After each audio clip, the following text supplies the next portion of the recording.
예, 저 오늘 저는 믿음의 본보기가 되는 삶, 또 믿음의 모델링이 되는 삶 이런 제목으로 말씀을 좀 증언하겠습니다. 해마다 이제 수능고사 때가 되면 이제 온갖 선전문들이 이제 등장합니다. 그 중에서도 이런 이제 플랜카드 이제 내용이 있습니다. 수능, 당신의 능력을 보여주세요. 이런 이제 플랜카드가 특히 저에게 인상적으로 다가왔었습니다. 물론 이 문구는요, 2002년 월드컵 때 쓰인 히딩크, 당신 능력을 보여주세요, 이런 문구를 빌려온 것으로 보입니다. 근데 이 플랜카드를 보면서 저는 선배의 중요성을 한번 생각해 볼 수 있었습니다. 선배는요, 그 같은 분야에서 지위나 나이나 경험 등이 자기보다 앞선 사람을 일컫는 말이죠. 선배가 왜 중요합니까? 선배는요, 후배가 따라가는 목표이고 길잡이가 되기 때문입니다.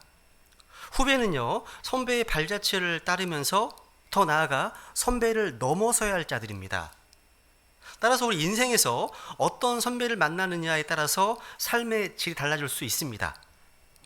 근데 성경은요, 우리에게 믿음의 발자취를 따라갈 수 있도록 좋은 본보기들을 주셨습니다. 특히 믿음장으로 알려진 히브리서 11장은 바로 이 믿음의 능력으로 우리보다 앞서 인생을 살아간 선배들의 믿음을 보여주는 장이죠. 미국에는요, 그 스포츠 영웅들을 기리고 그 업적을 전시해서 후세에 남기기 위한 그 홀 오브 메임, 그러니까 명예의 전당, 여러 곳에 있습니다. 근데 히브리서 11장은 우리가 따라야 할 믿음의 선배들의 명예의 전당이라고 할 수 있습니다. 여러분, 예수 그리스도의 피로 구원받은 크리스찬으로서, 우리 또 성경 신자로서 그 믿음을 본받고 따르고자 하는 대상이 필요하지 않으신가요? 필요합니다. 그렇다면 믿음장인 히브리서 11장에 등장하는 믿음의 사람들처럼 성경 속에 등장하는 믿음의 인물들의 삶을 추적해 보십시오.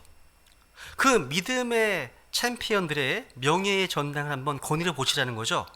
그리고 그분들의 믿음을 본받고 따르시라는 겁니다.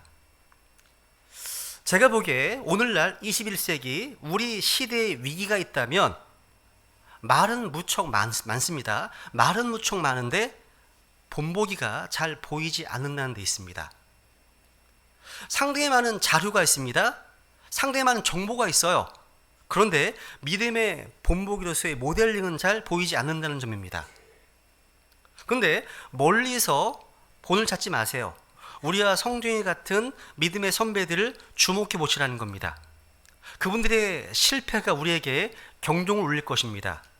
그들의 다시 일어남, 그 재기가 우리에게 용기를 줄 겁니다. 그들의 승리가 우리에게 도전을 줄 것입니다. 저는 오늘 믿음의 선배 가운데 우리가 본보기로 삼을 수 있는 느헤미야의 삶에 대해 주목해 보려고 합니다. 굉장히 도전적이었습니다, 저한테는요. 여러분, 지난 시간에 우리는 성벽 건축이라고 하는 막중한 사역 중에 이제 밖으로는 적들의 위협이 있었습니다. 그런데 안으로는요, 부패가 있었음을 보게 되었습니다. 유다의 귀족들과 치리자들이 이자를 받으면서 사채놀이를 하고 자기의 동족들을 속박하고 종으로 팔아야 하는 상황. 그 상황 때문에 이스라엘 백성들이요, 자기 형제 유대인들을 향해서 크게 부르짖었습니다. 크게 부르짖었습니다. 1절에 나오죠. 그로 인해서 느헤미야가 이 일을 바로잡기 위해서요, 이스라엘 백성들을 소집했습니다. 느헤미야는 백성들의 부르짖음과 그들이 겪는 어려움을 듣자 크게 분노했고 깊이 생각한 후에 귀족들과 치리자들을 꾸짖었습니다. 그리고 그들을 대적하기 위한 큰 집회를 열어서 그들의 죄와 잘못을 공개적으로 책망했습니다. 느헤미야는요, 힘을 다해서 이교도들에게 팔렸던 자기 형제 유대인들을 속량하는데 유대의 귀족들과 치리자들은 형제들을 팔고자 하기 때문이죠. 한마디로 돈 앞에서는 하나님의 법도 없고 형제들도 없는 절망적인 부패한 현실이었습니다. 하나님의 백성에 일컬어지는 유대인들이 다른 연회 이교도들과 마찬가지로 불의한 이익을 탐하고 더러운 이익을 추구하고 만몬을 섬기고 자기 배를 섬기는 그 탐욕이 작동하는 그런 시스템이었다는 거죠.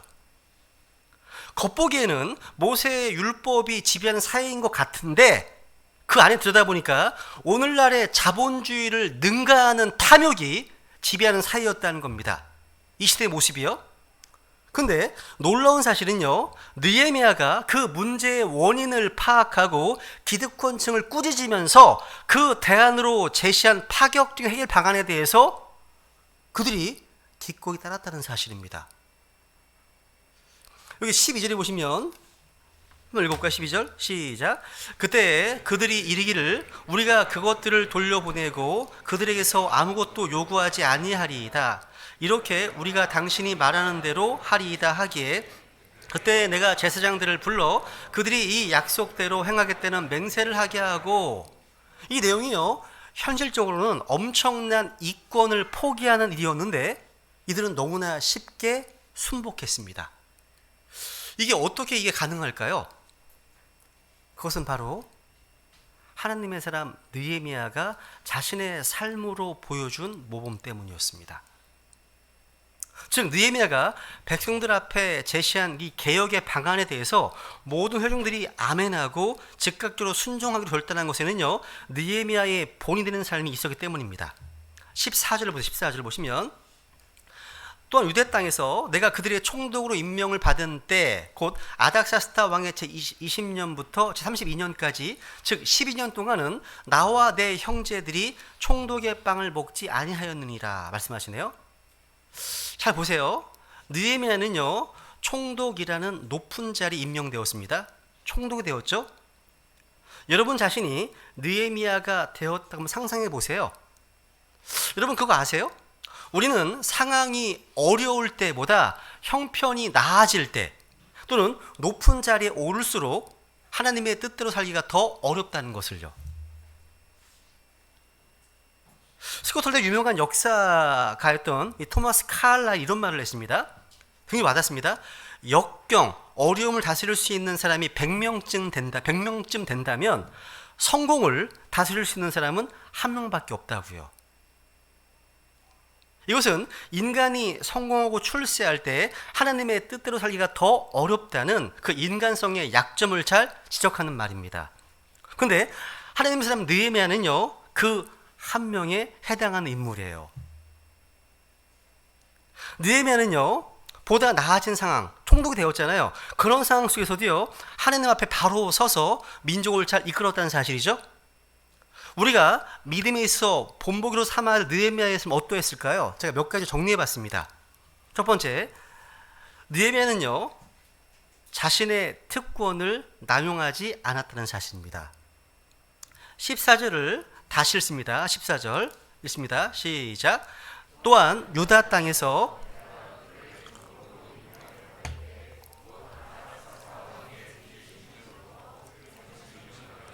즉 12년 동안은 나와 내 형제들이 총독의 빵을 먹지 아니하였느니라. 여러분, 느헤미야가요, 유다 땅의 총독으로 임명받은 것이 아닥사스다 왕 제20년의 일입니다. 벌써 이곳에 온 지 12년이 지났습니다. 그런데 느헤미야는 12년 동안 자신과 자기 형제들이 총독의 빵을 먹지 않았습니다. 자 보세요. 총독의 빵을 먹지 않았습니다.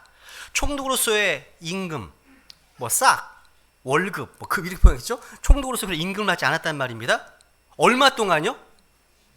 12년 동안이나 총독의 빵을 먹지 않았습니다. 저는 이게 전 세계 어떤 지도자도 이렇게 하지 못할 것처럼 보여요. 느헤미야는요, 총독의 빵을 먹지 않았을 뿐만 아니라 오히려 자기 돈을 들여서 이교들에게 팔렸던 형제들을 속량했고, 또 자기 형제들과 종들은 성벽 건축의 노동자로 일을 하게 했을 정도였습니다.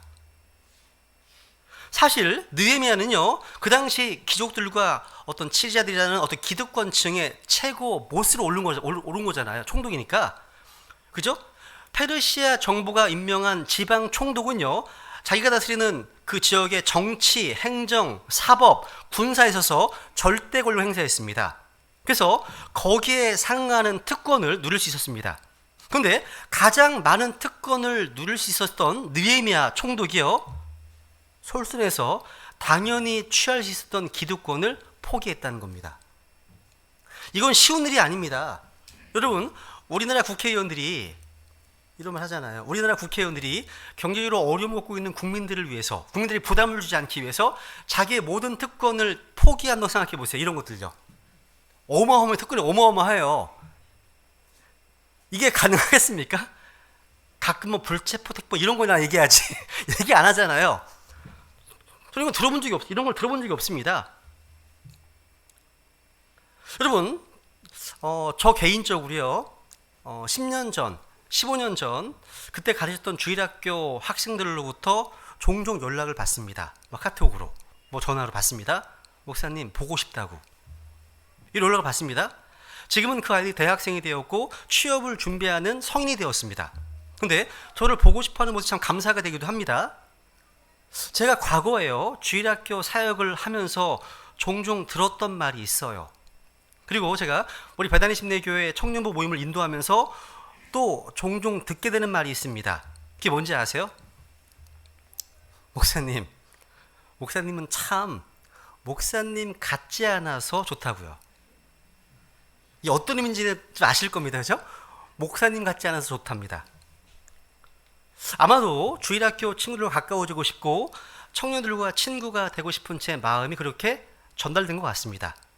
제가 뭐 좀 목사처럼 보이지 않아도 그 혼들에게 우리의 믿음이 전수될 수만 있다면, 그들에게 이 말씀이 잘 전달할 수만 있다면 제가 좀 무너지면 어때요? 제가 좀 이미지에 타격이 입으면 어떻습니까? 제가 춤을 추고 못 부르는 노래를 부르고 그렇게 해서 그들이 주님과 바른 관계를 맺을 수만 있다면, 제가 거기서 디딤돌이 될 수 있다면 제가 좀 목사 같지 않으면 어떻습니까? 여러분, 오늘 본문에 나오는 느헤미야를 한번 생각해 보세요.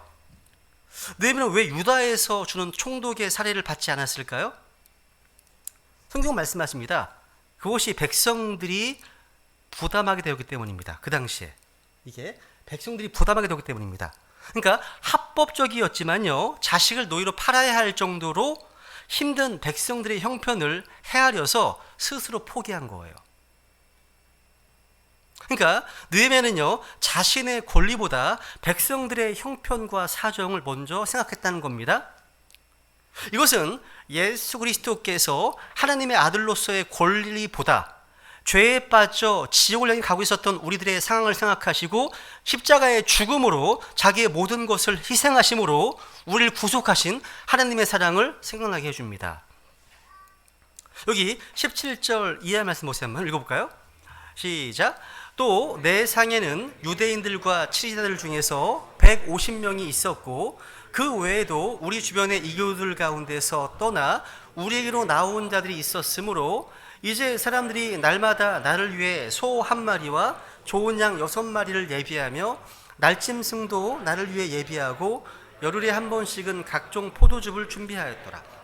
그러나 이 모든 것을 위해 내가 총독의 빵을 요구하지 아니하였으니 이는 이 백성에게 임한 속박이 심하였기 때문이라. 여기 보시면요, 느헤미야가 써야 할 물질이 상당히 많았음을 보게 되죠. 그럼에도 불구하고 총독의 빵을 먹지 않았다는 것은 저에게 정말 놀랍게 보였습니다.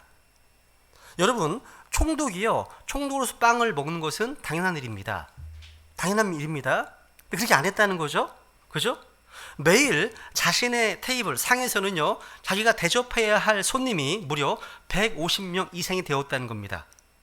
한번 식사를 준비하면 이국 사람들이 함께 먹었다는 건데, 그것만이 아닙니다. 그 외에도 주변의 이교도들이 지금 거기서 나와서 자기가 나온 자도 있었습니다. 그러니까 한마디로 느헤미야가 먹여 살려야 될 사람이 수백 명 정도가 되었다는 말입니다. 여러분, 이들을 대접하려면 얼마나 많은 돈이 필요하겠습니까? 여기는 엄청난 돈이 필요합니다. 공적으로 세금을 거둬두지 않으면 사적으로 어디엔가 돈을 충당히 하는 겁니다. 그럼에도 총독의 빵을 요구하지 않은 것은요, 백성에만 속박이 너무 심했기 때문입니다. 그죠? 근데 한번 상상해 보세요. 이 많은 사람들, 그 많은 음식을요, 한두 달도 아니에요. 한 번 하는 게 아닙니다. 몇 년 동안, 무려 12년 동안 이렇게 했다면 느헤미야가 유대 총독의 자리에 있으면 있을수록 제가 보기에는 경제적으로 파산이 날 가능성이 더 가까워지는 거죠. 18절. 그러나 이 모든 것을 위해 내가 총독의 빵을 요구하지 아니하였다. 이런 총독이 우리나라 지도자가 된다면 백성들이 얼마나 좋아하겠습니까? 그죠? 이런 총독이 내가 속한 직장의 보스가 된다면 직장인들이 얼마나 좋아하겠습니까? 당연하죠, 그죠? 그런데 문제가 있어요. 이 총독의 가족들, 또 총독의 측근들, 이런 총독의 어떤 부하들, 이들에게는 이게 커다란 재앙입니다. 커다란 재앙이죠. 얻을 게 없어. 못하게 하니까 온통 희생만 해야 되잖아요. 그죠? 느헤미야가 수상궁에서 올 때 얼마나 돈을 가져왔는지 모르겠습니다. 오래 버틴 거예요. 느헤미야가 권리가 없어서 총독방을 요구하지 않은 게 아닙니다. 왜냐하면 이는 이 백성에만 속박이 심했기 때문입니다. 그러니까 이렇게 느헤미야는요, 특권 의식에 사로잡히지 않았습니다. 총독이 급여를 받는 것은 당연함에도 불구하고 그것조차 사양했습니다. 오히려 백성들을 생각하면서 그들을 어떻게 섬길 것인가를 생각했습니다. 즉 특권 의식보다 섬기는 종의 의식에 더 크게 지배를 받은 겁니다. 저는 우리 베데네 가족들 또한 이 느헤미야처럼요, 특권을 주장하기에 앞서, 자기 권리를 주장하기에 앞서 하나님의 청지기로서 자격이 주어진 이 권리와 물질을 이뤄진 혼들을 속량하고 다른 이를 섬기는 데 사용하기 바랍니다. 베드로전서 4장 10절 이런 말씀이 있습니다. 각 사람이 선물을 받은 대로 하나님 여러 가지 은혜를 맡은 선한 청지기로서 서로 그 선물을 써서 섬기라. 여러분, 기독교 신앙을 청지기 신앙이라고 하잖아요. 이런 모든 것이 다 누구 겁니까? 주님의 것입니다. 하나님의 것입니다. 현재 우리의 소유는 하나님께 위탁받은 겁니다.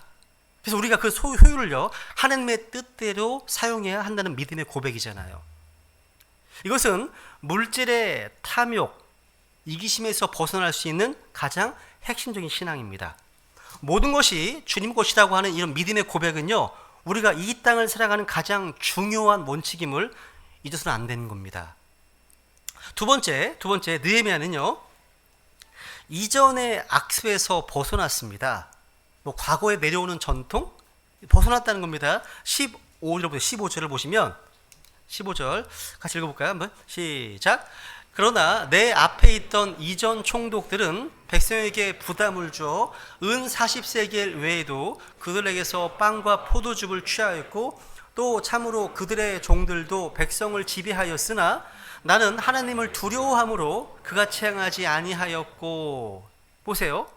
느헤미야는요, 백성들에게 부담을 주거나 백성들을 착취하지 않았어요. 그러니까 즉 백성들의 재산으로 자기의 배를 채우지 않았고 무거운 세금과 부정으로 백성들이 짐을 지우지 않았다는 말입니다. 그런데 이전의 총독들, 과거의 총독들은 그들의 종들까지도 백성들을 압제하면서 엄청난 재물을 착복했던 것 같습니다. 느헤미야는 그런 일을 하지 않았습니다. 왜요?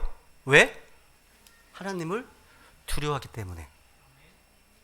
하나님을 두려웠기 때문에 그렇게 행하지 않았다는 것입니다. 아마 이랬을 것 같아요. 느헤미야가요, 총독이 되는 날 틀림없이 느헤미야의 참모들 중에 한 사람이 이렇게 얘기했을 거예요.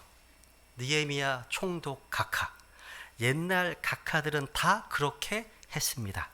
그러므로 각하도 당연히 이렇게 하셔야지요 라고. 그죠? 그랬을 거예요, 분명히요.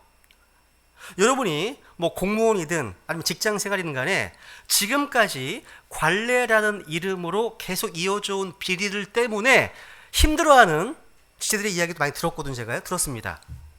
잘못된 악습, 과오 이런 것들은요, 지혜롭게 끊어내야 되겠죠. 그죠? 느헤미야는 그런 유혹을 물리쳤다는 거예요. 물론 우리는 좋은 전통은 지켜야 되겠죠. 성경에 나오잖아요. 좋은 전통이 있습니다. 성경도 있습니다. 그러면 형제들아, 굳게 서서 말로나 우리의 서신으로 너의 가르침을 받은 조동들을 붙들라고요. 그러니까 신약 서신에서 우리에게 가르치는 성경 전통이 있습니다. 그렇죠? 그거 지켜야 되겠죠, 그런 것들은요. 그런데 범죄가, 잘못과 죄가 전통이라는 이름으로 자행되면, 그리고 악습이요 공공연하게 전해지면 이를 방관해서 선배들이 행한 대로 그저 따라하면 되는 걸까요? 아닙니다. 하나님이 기뻐하시지 않는데도 누구나가 다 하니까 하면 되는 걸까요? 아닙니다.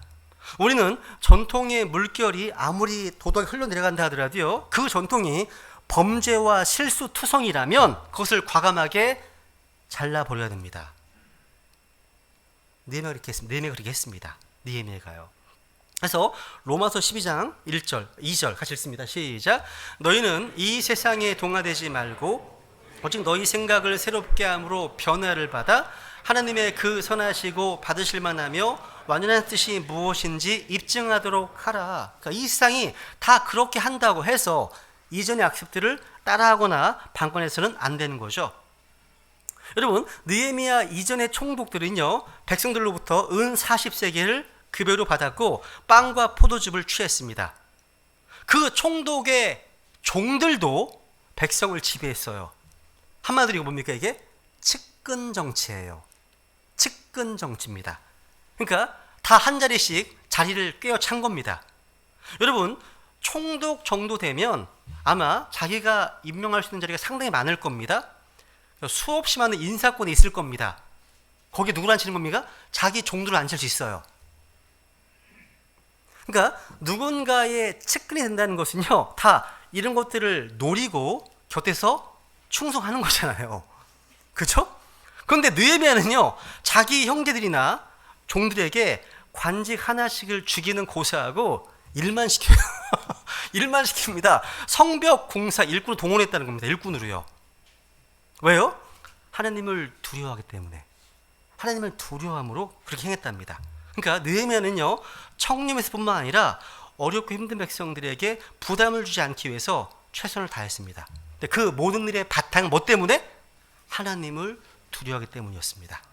이게 우리 크리스찬들의 인격의 밑바탕이 되어 있어야 됩니다. 하나님을 두려워하는 삶, 주님을 두려워하는 삶, 하나님을 의식하는 삶, 그분의 눈빛, 하나님의 눈을 의식하는 삶이 필요합니다. 그죠? 느헤미야의 영적 삶, 그 삶의 모든 것을 관통하는 한마디는 바로 뭡니까? 내가 하나님을 두려워하기 때문에. 그걸로 요약됩니다. 이게 세 번째 대지예요. 느헤미야는 하나님을 두려워했습니다.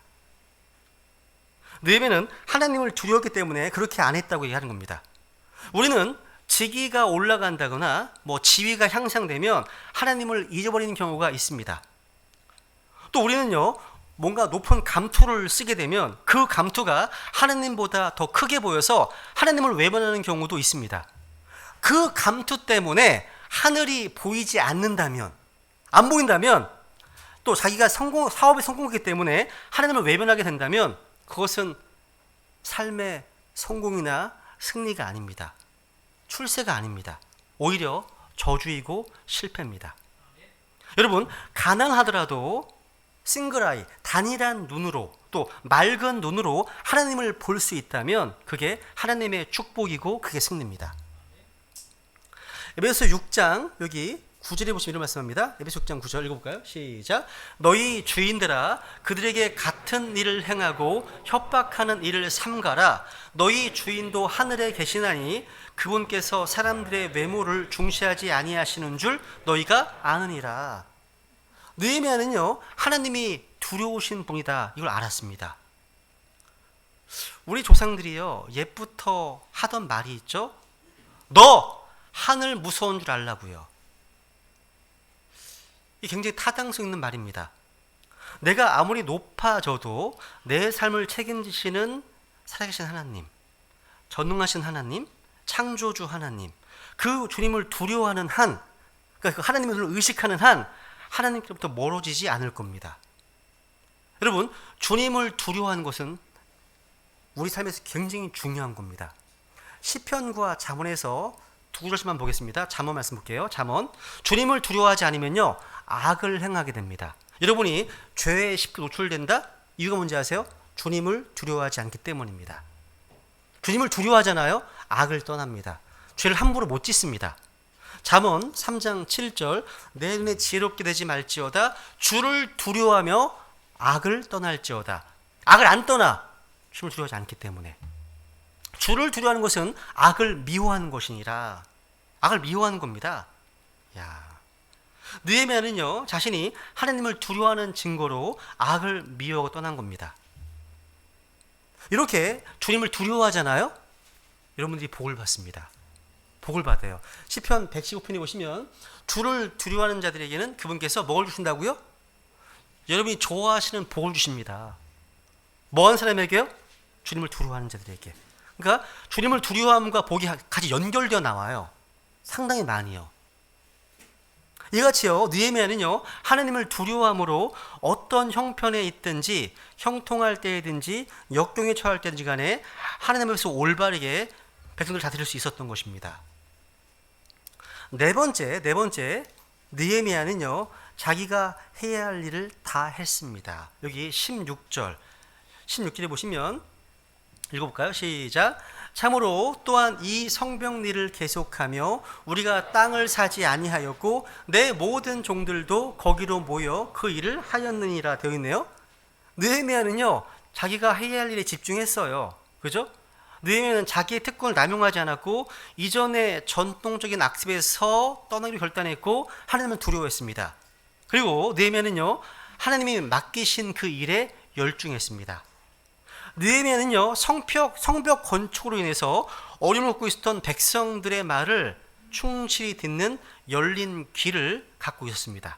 그리고 동시에 놀지 않는 손을 갖고 있었습니다.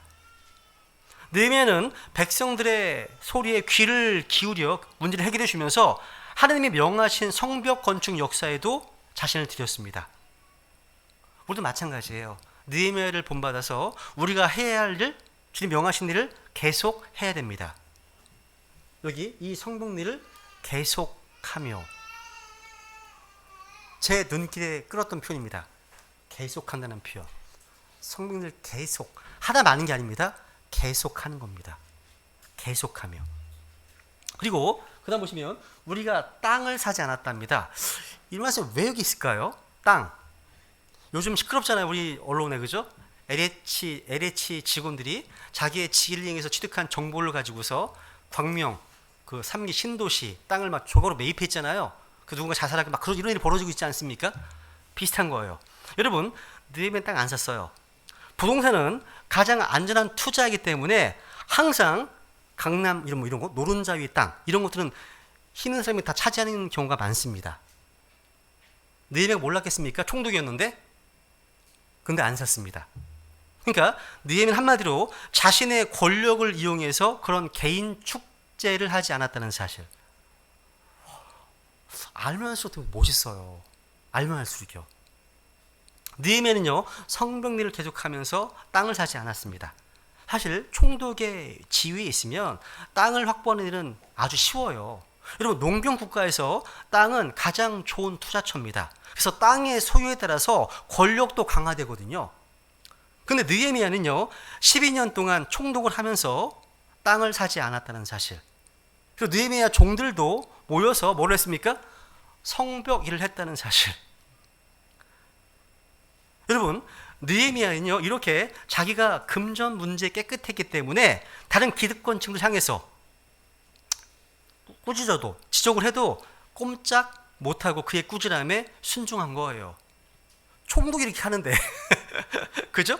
여러분 지도자가요 아무리 말도 잘하고 뭔가 우리 잘하자 이렇게 외치고 명령한다 하더라도요 그 지도자의 삶이 받쳐주지 않으면 안 받쳐주면 그 말에 힘이 없습니다. 권위가 실리지 않습니다.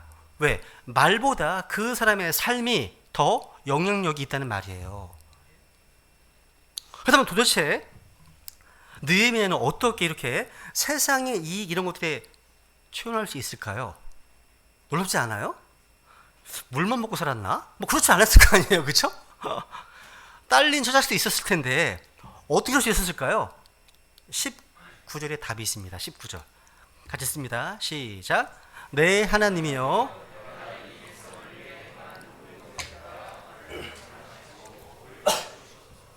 와 그렇습니다. 느헤미야는요 땅의 그 어떤 보상보다 영원하신 하나님의 보상을 바라봤습니다. 불의한 방법으로 재산을 축적하면 하나님의 징계가 있겠구나, 하나님의 진노가 있음을 알았기 때문입니다.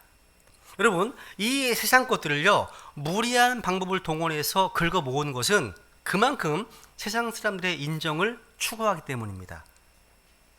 근데 우리가 정작 추구해야 할 것은 하나님의 인정과 칭찬입니다. 하나님 주시는 복이야말로 진정한 기쁨과 만족을 주기 때문입니다. 그분의 축복만이 영원하기 때문입니다. 그래서 누군가 그런 말을 했습니다. 하늘의 것을 목적하라. 그리하면 땅과 하늘을 동시에 얻을 것이다. 그러나 땅의 것을 목적하면 땅과 하늘을 동시에 잃을 것이라고요. 이게 아마 C.S. 루이스 했던 말 같은데요. 이런 말을 했습니다. 여러분, 12절에 보시면 귀족들과 치지자들이요, 그 느헤미야의 요구에 동의한 즉시 느헤미야는요, 제사장들을 불러서 하나님의 이름으로 맹세케 했습니다. 왜 그럴까요? 말은 했어. 지키겠다. 말은 했습니다. 그러니까 말하기는 쉽지만 지키기는 쉽지 않기 때문이에요. 무슨 얘기예요? 못을 박는 겁니다. 그러니까 얼마나 많은 정치인들이요, 인기를 위해서, 당선을 위해서, 위기를 모면하기 위해서 지킬 수도 없는 약속을 남발하잖아요. 그죠? 느헤미야 13절에 보면요, 13절에 보시면 기득권 형들로 하여금 자기가 약속한 것을 하느님 앞에서 실천한 것을 맹세케 했습니다. 한번 읽어볼까요? 시작. 또 내가 내 무릎을 흔들며 이르기를 이 약속을 행하지 아니하는 모든 자는 하나님이 또한 이와 같이 그의 집과 그의 일에서 그를 흔들어 버리실 것이요 그가 이와 같이 흔들려 버림을 받고 빈손이 되리로다 하매 온 회중이 아멘하고 주를 찬양하며 백성이 이 약속대로 행하였더라 되어 있네요. 그러니까 약속을 지키지 않으면 하나님이 너희 집과 일에서 흔들어 버리실 것이라고, 빈손 될 것이라고 무서운 맹세를 하게 합니다. 그런데도 회중은 다 아멘하고 주를 찬양하고 백성이 약속을 행했다고 말씀하고 있습니다. 이게 큰 집회 모임이에요. 그러니까 여기서 제가 얻은 힌트가 뭐냐면 하나님의 백성들의 모임은 아무리 힘들고 어려운 산이라 하더라도 아멘으로 끝나고 찬양으로 끝나야 되는 거구나. 그리고 결단과 실천으로 끝나야 됩니다. 그러니까 결론을 통해서 주님의 이름이 찬송을 받으셔야 한다는 사실이죠. 그리고 우리 삶에 실제 변화가 일어나야 하는 거구나. 이게 여기는 이 모임에는 누가 승자 패자가 있는 게 아니에요. 주 이름이 찬양받으면 되는 겁니다. 그죠? 이것이 진정으로 하나님의 방법으로 그 안에 내부의 갈등을 극복해가는 방식이라는 사실이죠. 이런 사건들 때문에요, 성벽 재건 공사는 좀 늦춰졌습니다. 근데 이후 공사 진행 속도는 몇 배는 빨라졌을 겁니다. 그러니까 이런 골문 내부의 상처를 쉬쉬하고 넘어갔다면 나중에 더 큰 사태로 발전했을 겁니다. 내부의 갈등, 이 분열은요, 반드시 기도하면서 해결해야 되는 거거든요. 제가 마지막으로요, 우리 믿음의 모델링으로 이제 느헤미야의 기도를 좀 생각해보고 말씀을 마치겠습니다. 19절 다시 읽습니다. 시작. 내 하나님이여, 내가 이 백성을 위해 행한 모든 것에 따라 나를 생각하시고 복을 주시옵소서. 이게 느헤미야의 기도입니다. 기도예요. 느헤미야는 주님을 두려워함으로 백성들을 위해서 선을 행했습니다. 그리고 자신이 행한 모든 것에 따라서 주께서 자기를 생각하고 복 주시기를 구했습니다. 느헤미야는요, 다른 사람들로부터 뭔가 이익을, 재물을 구하는 대신에 주님께 복을 구했습니다. 누구에게요? 주님께. 우리는요, 우리의 행위로 구원 얻을 수 없습니다. 구원받는 성도는요, 자기 행위에 따라서 주님께 보상을 받습니다. 그죠? 구원은 믿음으로 받지만 보상 우리 행위로 받잖아요. 그죠? 우리가 받은 구원은요, 우리의 행위에 따르지 않습니다. 금괴소를 구원하시되 우리가 행한 의로운 행위로 하지 아니하시고 말씀하셨거든요. 그러니까 의로운 행위로 구원받을 육체는 아무도 없습니다. 근데 그렇다면 행위는 아무 소용이 없을까요? 아닙니다. 구원받은 사람은요, 믿음의 행위가 필요합니다. 사랑의 수고가 필요한 거죠. 주님께서는 각 사람의 행위에 따라서 보상하시기 때문입니다. 그러니까 여러분, 성경에서요, 구약성경, 신약성경, 주님께서는 각각 자기 행위대로 행한 대로 갚으시겠다 이 말씀이 상당히 많이 나옵니다. 많이 나와요. 그러면 하자 믿는 사람 얘기하잖아요. 뿌린 대로 거두리라. 뭐 얘기하잖아요. 성경도 진리입니다. 그죠? 말씀하시잖아요. 사람이 심은 대로 거둡니다. 거두는 겁니다. 그죠? 고린도후서 5장에 볼까요? 5장 보시면 10절 읽습니다. 시작. 우리가 반드시 다 그리스도의 심판성 앞에 나타나리니 이로써 각 사람이 좋은 것이든 나쁜 것이든 자기가 행한 것에 따라 자기 몸 안에 이루어진 것들을 받으리라. 야, 여러분 우리가 행한 것에 따라서 그죠? 그러니까 우리가 받은 심판은 우리가 행한 것에 따라 받습니다. 심판의 유일한 근거는 뭡니까? 자기가 행한 것에 따라입니다. 보상의 문제죠, 그죠? 야, 심판의 근거는 바로 행한 일이라는 사실이죠. 다른 게 없습니다. 없습니다. 마지막 글 읽겠습니다. 시작. 보라, 내가 속히 오리니 내가 줄 보상이 내게 있어 각 사람에게 그의 행위에 따라 주리라. 느헤미야는요 자신의 행위에 따라서 받게 될 보상을 주님께 구하고 있습니다. 우리도 마찬가지죠. 믿음의 행위에는 보상이 있습니다. 사랑의 수고, 사랑과 섬기라 말씀하시잖아요. 그 섬김에는 보상이 있잖아요. 우리는 느헤미야처럼요 자기가 행한 선한 일에 따라서 주님께 복을 구하고 보상을 주시기를 구할 수 있도록 해야 하는 겁니다. 느헤미야는요 다른 사람들에게서 어떤 이익이나 대가를 기대하지 않았습니다. 하나님께 복을 달라고 구했다는 거죠. 보상을 하나님께 기대한 겁니다. 우리 베다니 교회 안에서 주일학 친구들 가운데 또 청년들 가운데서 느헤미야가 걸어갔던 이 믿음의 발자취를 다른 이런 크리스찬들이 많이 나오기를 소망하고 기도합니다. 그리고 우리 교회에 느헤미야와 같은 하나님의 사람이 많이 일어나기를 기도해 주시기 바랍니다. 그리고 이렇게 살지 못한 누군가를 향해서 손가락질을 하기 전에 나 자신은 하나님께서 어떻게 살고 있는지 자문해 보시기 바랍니다. 오늘 말씀을 정리하겠습니다. 느헤미야는요 자기 형제들이 부담을 주지 않기 위해서 자기 특권을 사용하지 않았습니다. 그리고 공공연하게 전해져 내려왔던 이전의 악습에서 벗어났습니다. 그것은 느헤미야 하나님을 두려웠기 때문이죠. 그리고 또 자기가 노력하고 애쓴 대가를 다른 누군가에서가 아니라 하나님께로부터 그 보상을 기대했다는 겁니다. 그래서 아무도 알아주지 않는 그 일을 묵묵히 잘 해낼 수 있었다는 사실이죠.